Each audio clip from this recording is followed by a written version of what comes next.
Recently, my son has been getting back into Legos, and he really enjoys it when my wife and I can sit down with him and do a couple projects. Basically, I started approaching these building sessions like opportunities for me to kind of practice and work on creating in a spontaneous way. If you have a Lego set at home, or a scrap pile, if you have kids, there's a good chance you have one, or a scrap container. Just kind of empty it out on the floor and look at what's available. Oftentimes within these scrap piles are pieces that are more obscure. And even if you don't have a scrap bin, you can purchase one. Not a scrap bin, but you can purchase free building sets that aren't project based, that just kind of have various different kinds of blocks within them. It's a great way to just kind of get the creative juices flowing. If you're going to start a project and want to kind of approach it in a more spontaneous way, and why? Well, you may ask why. Why would you want to do this if you're used to just kind of having a preset idea of what you're going to build? Like, okay, I'm going to build a car. You sort of approach each project even before you start selecting pieces. Okay, I'm going to build an airplane or a spaceship or something like that. This approach, or any approach, is great. As long as you're sitting down and building something, being creative. If you are used to that kind of, I guess, more traditional or conventional method of building something out of Legos, try something a little different where, you can approach it differently, and this is sort of the other way that you can do it, which is, again, the more spontaneous approach, or, kind of improvisatory approach, which is based on just grabbing five or six different pieces that you see. It's really just a matter of kind of feeling attracted to certain pieces, and you can just pull those out, 5 or 6 different pieces, and then find the duplicates of those pieces. So maybe you can get about 10, if you can find 5 duplicates, whatever you can get. If you select pieces that don't have duplicates or have very few, try to pass on those and then get the ones that you can find at least 5 of. And this will kind of just give you a little more vocabulary to work with. So now if you have, again, 5 or 6 different pieces, and let's say you're lucky and you found 10 of each, right? 10 duplicates of every single one of those, then you have 50 to 60 pieces, and that's a good solid base to start from. And what you do is just take all of those pieces, you can even mix them up in a separate pile, and just pick one and start with one. Pick a second one and then put them together. And then you see what you have, the 2 pieces that you've assembled, and then go back to your stack or your pile, and then pick the one that you feel would work with those 2 assembled pieces, right? And then you just build that way, so they're stepping stones, and you're just moving in a stepwise fashion. It's inevitable that something pops in your head as you're building, or as I mentioned before, prior to building. Something will pop in your head, and I think what you can do if you want to explore this route is just pass on it. Forget about doing it, and just keep on staying in the moment, working with what you have and picking what you feel would go well with what you have. And before long you've completed the first stage of the project, using your 50 to 60 initial pieces, and it might not be 50, it might be 20 or 25, whatever you have. I forgot to mention that when you have this product completed, at least the first stage of it, you've used up your first 20 to 60 pieces. The idea is to now make a second pile. And you basically go through the same process, which is looking at the scrap bin or the miscellaneous piece bin, and looking at what you've created up to this point.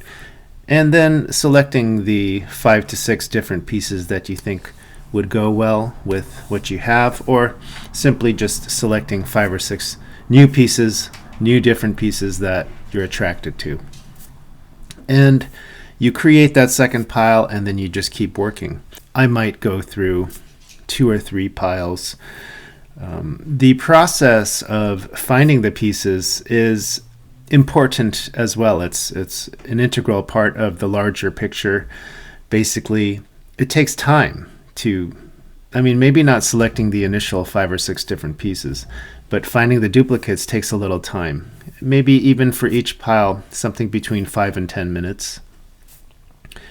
I think this is really important. You can treat this as kind of a meditation in and of itself. The idea also is to kind of come away from the session with something that you feel is more or less completed. It's easy to just not have a finish line, just to keep on building, keep on adding, keep on maybe subtracting. Oh, and then that's the other thing, is try not to subtract. You can once in a while if you really feel like you want to do something different, right, with another piece. Maybe you've kind of put 3 or 4 pieces together, and then you realize like, oh, you know what, I'm going to do something else, and this will be more interesting. That's fine. But I guess, it would be ideal if you could just keep on adding and not sort of like correcting what you've done. So that is, oh yes, and I don't know if I finished my idea, but the goal is to finish something, to come away, to reach a point where it's like, okay, this, I feel like I can stop and say that this is a completed piece. And save it. Take pictures of it and save it. Maybe it won't go in your professional portfolio, but I think it's a great record. It's kind of like, almost like a journal entry, or a sketch. So this is my approach to building with Legos.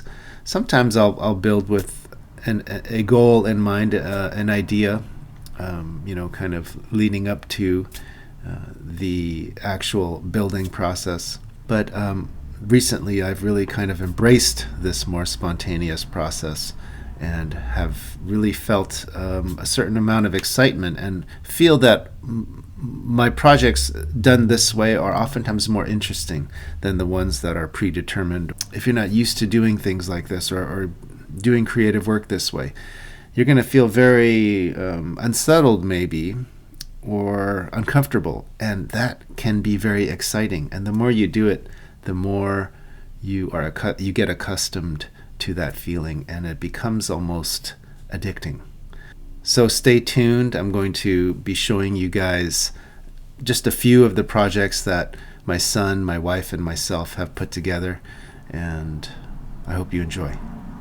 I thought that it would be important to add that my wife and son's projects that you'll be seeing were done with a preconceived idea in mind when they started building. The 3 projects that you'll see from me, 2 of those are also in that same approach, or with that same approach. The one project I did spontaneously, actually, and that's the space station. It's kind of like a little space planetary outpost or something like that. In the past, I have done quite a few projects with the spontaneous approach, and unfortunately didn't record or save those. I do have some that I saved, and if you're interested, I'd love to show you those as well.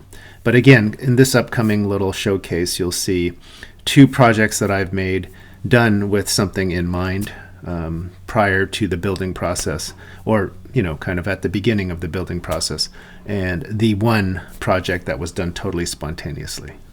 These are a few of the Lego projects that we've saved up over the years, and I'm really glad that my son wanted to save them.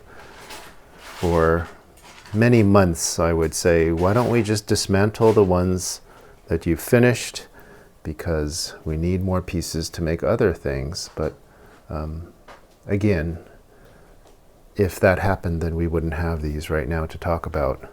And these are a couple from my wife, and these 3 are mine. And these three vehicles, these three cars, are my son's. So this is the car that I made. This is the front, side, back, and the bottom. And these are this could open, and Let's see what's inside. So there's the driver in there. yeah, There's a good space in there too. yeah. And then this could come off. So what is this right here? It's a spaceship. Well, move your hand. It's like a kind of a small ship. It's like a drone. Yeah, drone. Like a surveillance drone, and then this is the defensive gun here that swivels. Can you show it swiveling? Yeah. Oh, that's okay. I think that's as much as it does. Yeah. No, it does more. I'll show you. Well, let's see the inside. Hold on. So there is the driver. He's holding a walkie-talkie, is it? Or Yeah. something? Okay. I like this little railing, like the security railing here for his back, so he doesn't fall backward. Yeah, and this, I'll show you how much it can move. It could do this, this, and this. Oh, so it can get like enemies from behind. Yeah. Cool. And Okay. This is kind of like a monster truck, and it has a lot of protection here for the driver. You can kind of sort of see a little bit in there, but there is a little space in there. And this actually rolls really fast, and it's very stable. This is the muscle car, which I really like. It has a lot of cool, fancy features on it. And it's low to the ground. So let's check this out on this side. Then I'll just look at here. I think these wings lift up, and that might give it more speed. Is this right here? It's some kind of a radar device. And then we have this air intake. What is this called? Vent air intake thing. Over here we have some exhaust pipes and engine fans, or jet fans, something like that. Lights up front. I think there's one. Oh no, this is blue right here. I thought there was a missing one, but that's blue. That's red. So and this. I think there's this. Yeah, the rear view mirrors actually come out. So that's kind of a nice detail. this is the one I was making. I didn't complete it, but this is the wheels, front, side, back. Spoiler could go up and down, rocket here, and these two wheels could turn like this. Okay, so that And steers it. then this, and then this. I see. Then we have a couple of my wife's designs, which are really cool. This is like a two-man car / cart. And this is really cool too. She made this one. I see this as more of like an exploration vehicle. And I like this detail up here with some kind of exhaust pipes up here. Okay, moving on to my projects. I really enjoy making things spontaneously, so I just gather a bunch of pieces from our scrap pile and I just start assembling them in the moment, sort of building from one idea to the next. And this is a one-person space or a alien planet observation outpost or something like that. Like a stairway kind of design here. You know, maybe this is how the driver or the scientist boards the outpost. I have a vehicle, kind of like a airplane and car in one. And I wanted to just kind of use up some of the pieces that usually don't get used, like these little angled pieces here. And we have a couple drivers in the back, and then the main driver in front here. Here we have like a battering ram type vehicle, It kind of has a medieval feeling to it, especially with this guy wearing like a football helmet and he's standing in there. It's kind of like a tank slash battering ram. And it rolls really well. I didn't have extra wheels, so I made this kind of system here, a simple system. And I was thinking if I had an extra piece here that could function like cutter blades or something, you know, like a kind of like an offensive weapon if he's battling other, you know, cars or vehicles on the ground, he can cut up, you know, the sides of the car or the wheels, puncture the wheels. This was a fun project again that I kind of built up very quickly. And you know, we all have different ways of making Lego projects. Just kind of building on the fly and seeing what emerges. Oftentimes that's the most exciting. So here is our family Lego project portfolio.